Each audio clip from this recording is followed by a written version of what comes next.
Once there was a family whose name was synonymous with opulence. In the chic circles of pre-war Manila, the House of Aguinaldo set the hallmark for trade in luxury items, imported goods, and branded apparel. Under Leopoldo Aguinaldo I, Philippine merchant king, and his son Daniel, the Aguinaldo business empire expanded from Divisoria to Davao and founded partnerships from Japan to New York. It was into this world of wealth and privilege that Leopoldo Aguinaldo II was born. Though an heir by birthright, the boy was an artist by calling. Under the moniker Lee, he would turn against all that his family stood for and become one of the trailblazing abstractionists of Philippine art.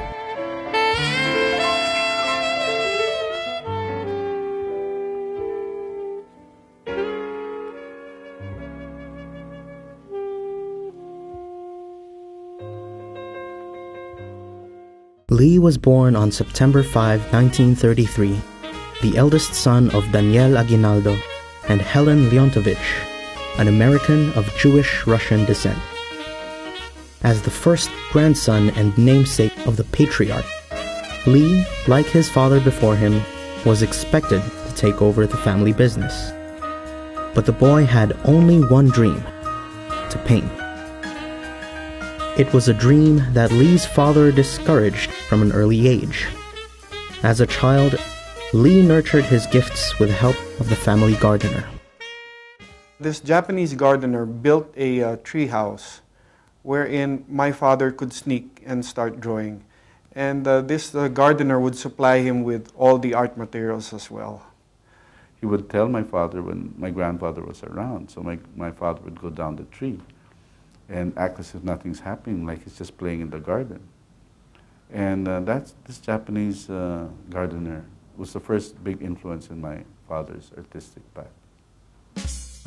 In 1949, Daniel sent Lee to Culver Military School in the United States, hoping to erase his son's dreams of becoming an artist. But being away from home only afforded Lee a chance to explore his interests. In letters he exchanged with his mother, Lee openly wrote of his burgeoning passion. I can't seem to concentrate. Maybe because I'm just not interested. Every time I start studying, I keep thinking about art and start drawing even in class. Living in America allowed Lee to discover influences in drawing, painting, reading, and music. He studied the art of Jackson Pollock, Mark Rothko, and Ad Reinhardt, whose works he would emulate. Lee was largely a self-taught artist, and he made up for this. Aside from focusing on his techniques and skills, he read extensively art history books and even literature. In many ways, he went through a training that was very much like what art students should be going through in fine art schools. While at Culver, Lee claimed to have produced 7 canvases and 2,000 drawings. Creativity unleashed, he wrote scathingly of life at school. This is a problem child institute. But I don't think I'm a problem child. When he left Culver in 1952, Lee returned to the Philippines, mind made up to be an artist. And an artist he did become. In 1952 and 53, Lee joined his first group shows, including the landmark abstractionist event, the first exhibit of non-objective art in Tagala. In 1956, he held his first solo exposition, which featured his famous drip paintings inspired by Jackson Pollock. At his debut solo, Lee sold his very first painting to Fernando Thobel, who was also an artist and scion of an illustrious family. Lee Aguinaldo was already among that group of artists, which consists of such names as Arturo Luz, Fernando Zobel, Hernando Ocampo, Jose Hoya. It is only now that we realize amazingly that a young man at the age of 20 was very actively pursuing modernism in the art of his country. To Lee, Thobel proved more than a patron.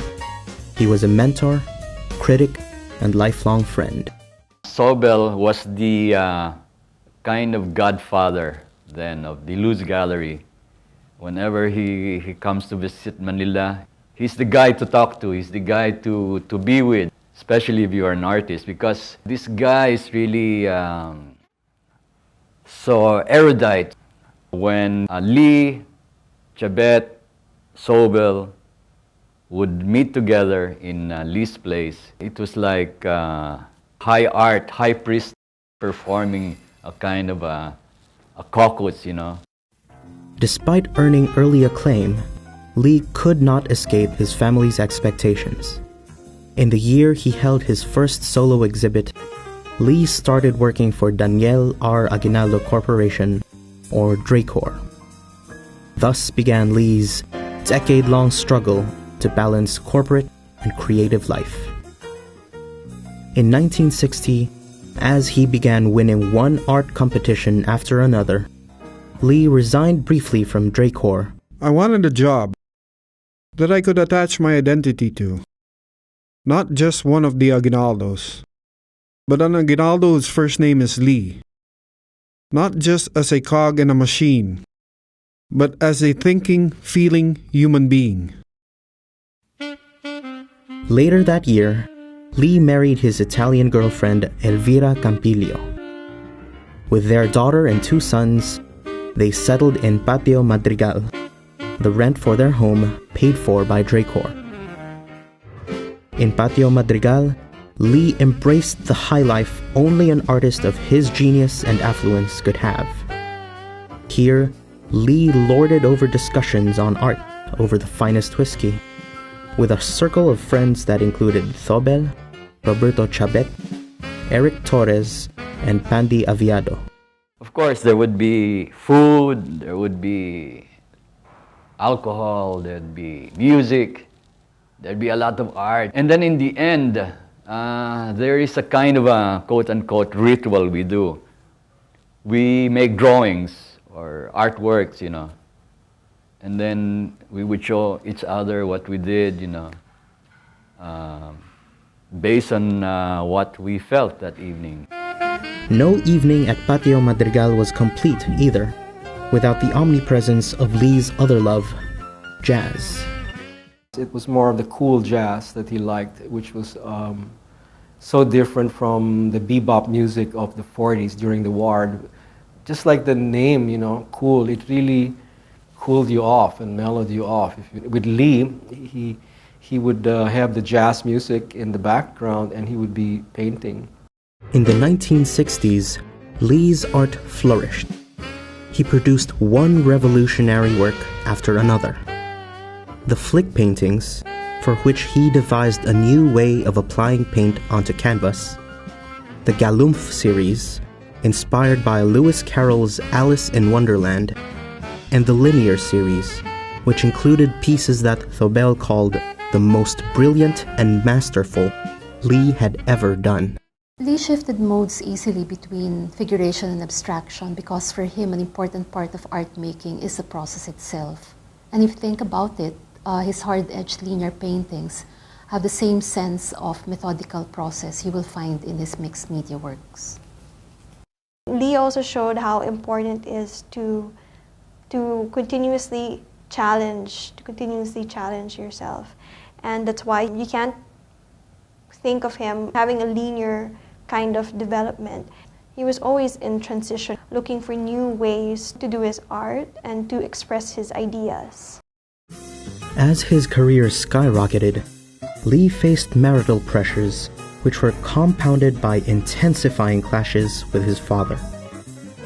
In 1964, Lee wrote to Thobel of his emotional strain. I find it so hard to do what I'm supposed to do, due to the persistent visions of paintings that I would like to put down onto canvas, and due to the strain that has been dividing me between my responsibilities to myself and earning a living. At last, in 1968, years of trying to please both his father and himself took its toll. Dramatically, Lee quit Drake Corps once and for all. One day there was a board meeting. My father entered wearing long hair. And my grandfather said, why are you wearing long hair? Why don't you cut your hair? And my father refused to cut his hair and said, well, Dad, Jesus Christ had long hair. My grandfather really got so angry and told him, okay, from now on you leave this company and you work for Jesus Christ. In the Bohemian 70s, it seemed Lee was finally free. The artist was in his decadent heyday.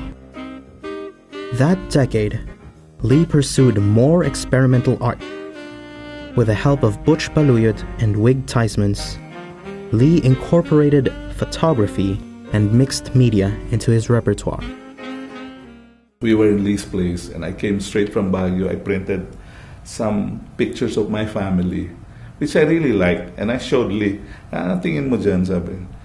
Oh, he liked them, he took them. And then while we were drinking, he started cutting them out and started composing them, and eventually it ended in the walls as pieces of art.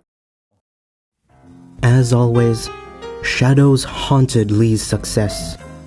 The 1970s, which began with the breakup of Lee and Elvira's marriage, saw the Aguinaldo businesses fall on hard times.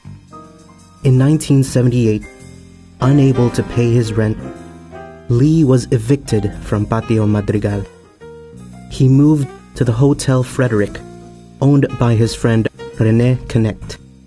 Through him, Lee met Melba Arribas, the woman with whom he would spend the rest of his life. He would say, our eyes met, our lips met, our bodies met, then we were introduced. So that was the second time when I met him.